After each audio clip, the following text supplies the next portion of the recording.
Hi guys, Puddin here with the game for you, my Tier 8 premium Japanese destroyer, the high school fleet Harekaze. Now, my captain skills are going to be priority target, adrenaline rush, last stand, survivability expert, basic fire training, concealment, and RPF. My modules are going to be protect my main guns, better aiming, protect the engine, faster rudder, and concealment. Now, I am running the 100mm guns on this ship, and you know, considering those things got a buff to act like the 123s, I believe, with their pen, which now makes it effective against pretty much 90% of the ships, I dropped IFHE in favor of RPF just because of the torpedo range and the gun range of this. Kind of makes it dangerous to play a pew pew at range, considering I would pretty much be in everybody's radar. As you can see, I'm giving out a bunch of compliments, and that is to my STW friends.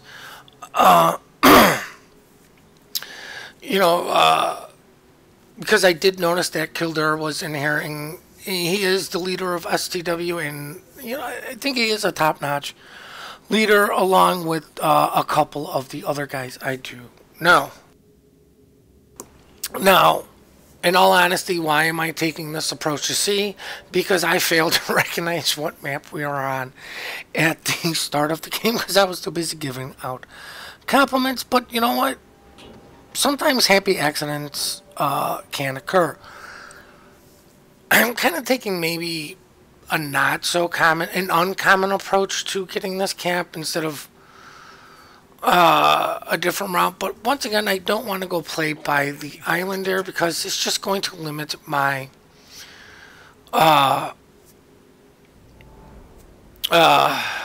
field of view. And my god, did we get really close to that lightning. Now, I am dropping torps on the indicator on what he says, but you know what? If that Ibuki, for whatever reason, turns in, may or may not eat one. The lightning is forced to smoke up because of the cruiser that was there shooting at him, but there was no need for me to shoot. Why trade health right away or give away my position or let them know where I am for random torps from him? I'm not located, he is, so I know where he is. I know what I have to do to remain angled, but more importantly, while I really wish I could angle up more, as we pick up the lightning once again, I don't know if he's got a captain, concealment captain in that ship. But instead of angling up more, my escape route was actually going to be straight through where the Montana was, instead of straight to the south. Now, the other thing is, if you did notice, is I was giving mean our clan leaders some, you know, just some lulls or just messing with him. I didn't realize he was in the game until he said something to the STW guys.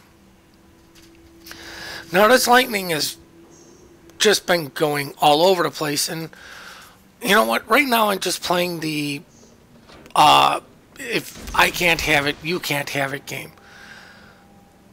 Now, the first set was kind of launched at the smoked Minotaur. Second one was kind of like, maybe I'll catch that lightning when he comes back around, as we see torpedoes from either the lightning or that Minotaur. Not 100% sure. Well, it still could have been the lightning because of the positioning and the way those torpedoes were coming out. But at this point, it's still a little bit better to maybe get angled up. You know what? When he starts getting this low, I'm going to kind of think about shooting at him, but I'm going to smoke up first, as I just completely whiff on my first shot. I might as well smoke up and just be like, okay, I'm in this area. They don't exactly know where I am in this area. As this out gets to close quarters, but as you can see, that Minotaur is like 9.7 kilometers from me, and I can't even target him. And like I said, if you slip on like AFT or something on there, your range isn't going to go out that much further, and the last thing I want to be by is any sort of radar cruiser, you know, sitting in smoke pew-pewing while he you know, because I'm not going to get the devalue out of my smoke to the pew pew time against radar cruisers. I'm going to get the value out of my smoke pew pewing battleships. And 9 kilometers is plenty of range to work that out. Now, I was going to send torps. The curve first is turning. There's a Zal in front of me. So, you know what? These would just be bad torps. What I need to do is move up and drop these torps. And then, luckily, the Minotaur reappears. And I remember, well, I really don't want to mess with the Minotaur. Now, some of the reason why I did play If I Can't Have It, You Can't Have It is because we were getting B for free. And I do believe they were getting... they were delaying A long enough to where, you know what, just by delaying them at B, if they start pulling their ships back, we're still going to have a slight ship lead if we start trading. Now, I only sent one set because I didn't want to really risk denying the Zhao any sort of maneuverability, even though I did. He was going slow, and I figured by the time he sped up that these would have passed him. Maintained my... position to those torpedoes because you know what, you just don't know. It's better safe than sorry, especially for the range. Now, I kind of decided at this point it's time to go deal with the guys at A. There's 2 ships left at C, and you know what, our fearless Deering in his Kildare and his Deering, you know, he's going to have a Hydro. He's going to play this smart. He's going to have Hydro for hopefully the Minotaur. And he's got a heal to where, you know, like, getting him spotted. Everybody is kind of looking that way. But, you know what, I noticed the Kagero. So what I'm trying to do is, instead of heading to A, I'm delaying my action to those guys to the south. Because there's still two DDs down there, and well, it's the poor Charles. The Charles is all but dead.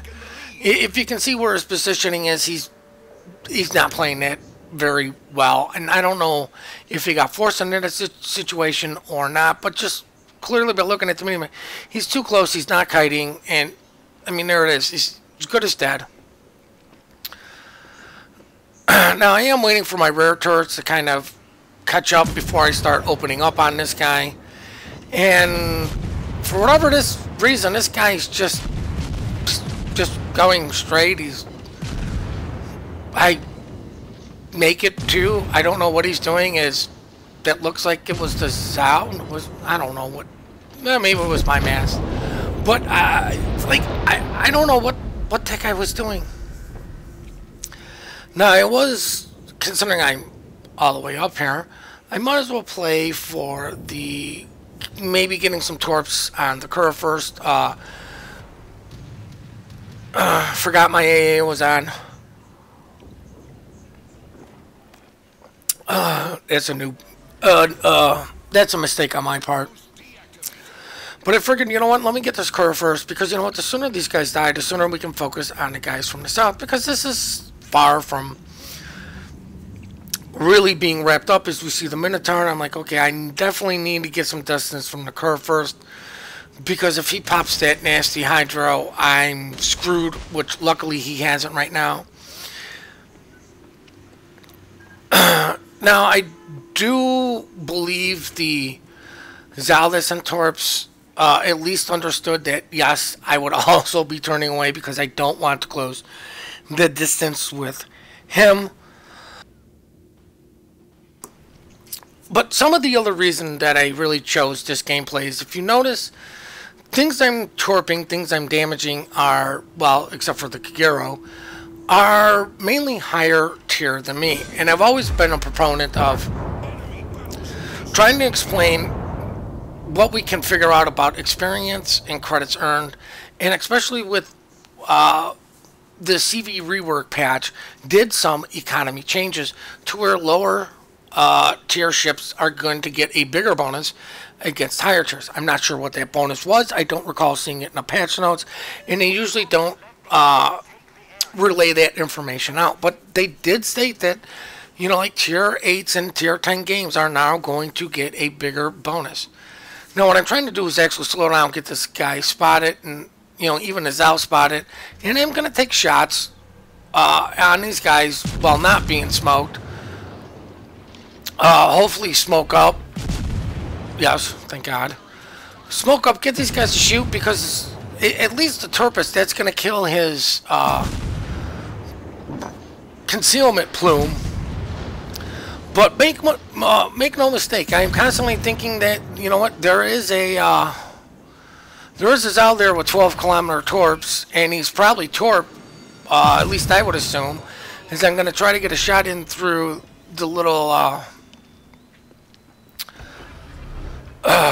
Jesus, what was that?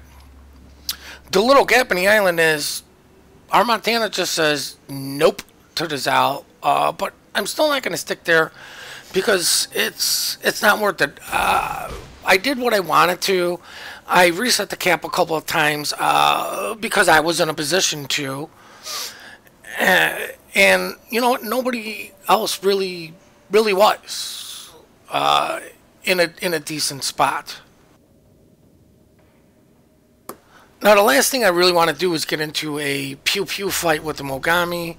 I'm not sure if it's 155s or not, but you know what? We need to get these resets, otherwise they're going to get the cap.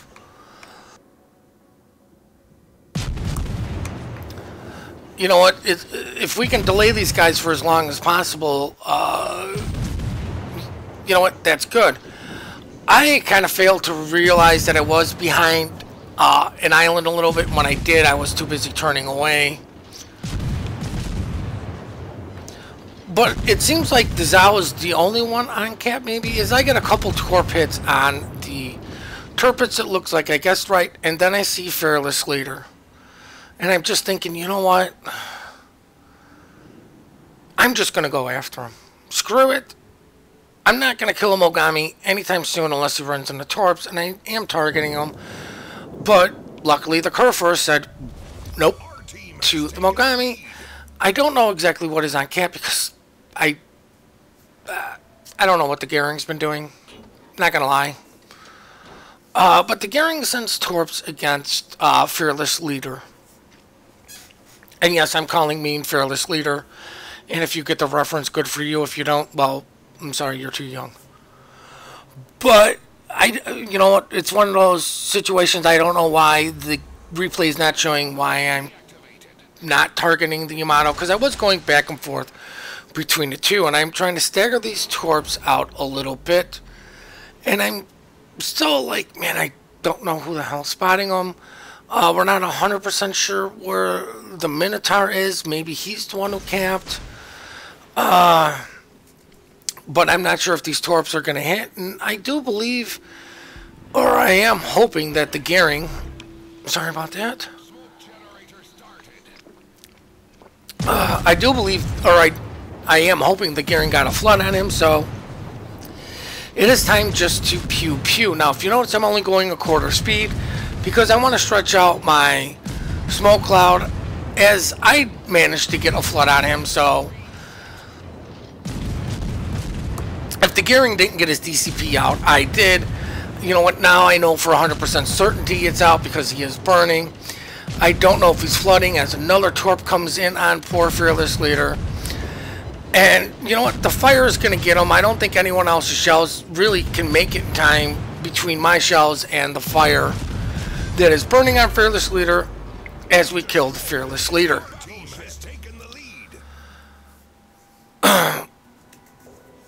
But, you know, it's 2 cruisers and a battleship left. And, you know what? There's one guy still not spotted, and it looks like he's probably in a smoke cloud on B, so we definitely know it's the Minotaur that got B.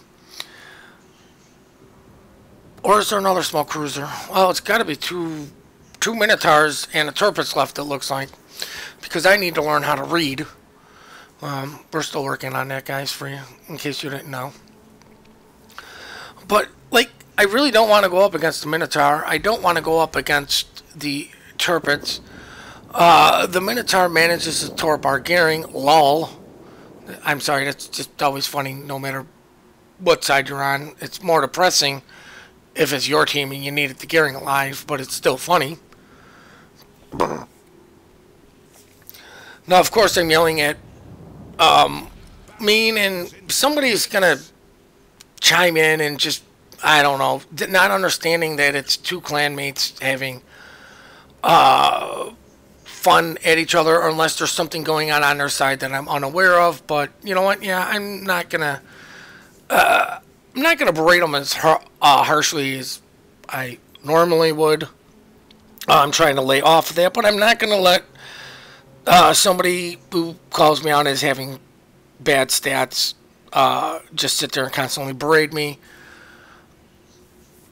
You know what? My stats aren't the greatest. They're not the worst either. They're above average. But more importantly, back to the game and my horrific bullshit stats, I'm going to jump in on the B cap. The reason I'm jumping in on the B cap is because it's a double Minotaur duo. Now, if those guys have half a brain between the both of them, what would happen normally, or what they should have done, is one Minotaur spots the battleship on the cap. Like, they know a Minotaur's going there. The other one smoke up and shoots. Once his smoke goes out, the other one can smoke up and shoot. And they just take turns spotting. Now, usually something like that requires communication, and we don't know if they are communicating.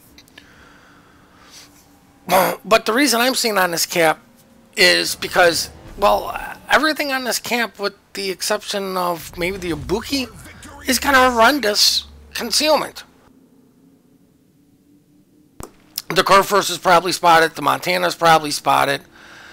The Ibuki may or may not be spotted. I don't know, but it's one of those ships you would have to know what the guy is running, whether or not he could possibly be spotted. But I can guarantee you that none of the Minotaurs have a 5.4 kilometer detection. Now, the one Minotaur smoked up, and he's going to have 20 seconds of free reign on the Montana because he did shoot. And oh, look, the 20 seconds is up, and how can you tell that? He stopped shooting. Now, my RPF is still pointing there. And luckily, I was going in after this guy. It doesn't take much to maneuver to avoid these torps. I don't understand why the Ibuki's getting in a kiting position or what the Ibuki's doing, but what I'm hoping for is one of these battleships to shoot or have something to shoot at, and this guy's still being a smoke, creep up on his smoke and keep him spotted for the battleships while staying out of his hydro range. The other thing is that I am doing is I am using my detection ring to his last known position to try to remain out of his visibility, to where if he when the smoke goes away, I'm not spotted. Now, I set one preemptive set of torps, and I'm going to look at the curve first and kind of be like, no. Sending a second set is going to limit this guy's options because of torpedoes from the Minotaur. And now, you know, time for the post-battle results, guys. Now, I hope you guys did enjoy this replay. And remember, it's not always all about the raw damage number. It is about what you hit, the percentage that you hit, and what tier you are now. As you can clearly see, 83k, but base experience of over 2k. So if you are like bottom tier, try to focus on the tiers that are higher than you, but don't neglect targets of opportunity that need to die to help your team win, because you're not going to get that bonus, or you're not going to get the win bonus if you don't win. Don't forget to go check out all of our favorite streamers: Onin the Wicked, Static the Warmonger, Lord Zath on Saturdays. Unfortunately, it will be Kings of the Sea this Saturday, and Sea Raptor on Tuesdays. And apparently one Friday a month. I don't know what Friday that is. We do appreciate all the support you guys do give us. We do love the replays you send in. The email for that is in the description down below. Please remember to compliment good teamwork, good team play. We are quick to report, slow to compliment. Please hit that like and subscribe button and have yourselves one heck of a great day.